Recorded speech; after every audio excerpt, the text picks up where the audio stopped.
Hey nurses, it's Travis with Aureus Medical. So today we are going to dive into the world of social media. Here with me I have my teammate and clinical RN Betsy Martin, who's going to give some insight and some advice on social media for nurses. So Betsy, why should nurses be cautious with social media? Well, nurses in particular, and really any healthcare professionals, are typically held to a higher standard. So anything that they're putting out on social media can have a negative impact in their career. Okay, and that's understandable. What type of content should they avoid posting? So definitely HIPAA is always a consideration. So never post any patient identifying information.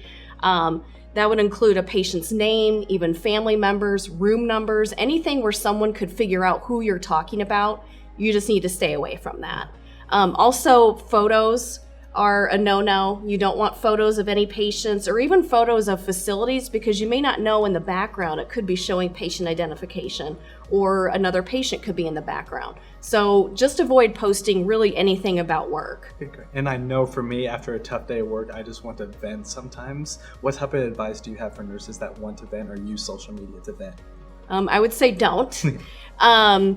And that is tough when you're frustrated and have had a long day, but if you need to vent in private with a trusted friend or a family member or someone. If you're venting out to the public, definitely other people can see that. Also, any post you put out there is permanent. Even if you delete it later, it can still be found, and employers and the general public can see basically anything that you're saying. So what tips do you have for safe social media use? So I would say post things that don't include work, post positive messages.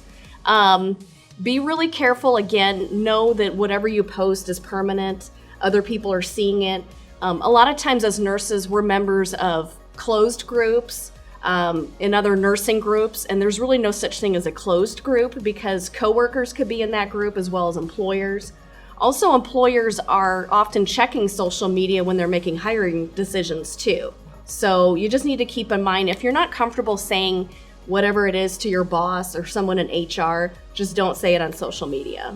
Thank you so much for that great insight, and thanks for everyone tuning in. If you have any additional commentary or questions, feel free to comment below or give me a call today, and I would love to get you over to Betsy and the clinical RN team. Thanks for tuning in.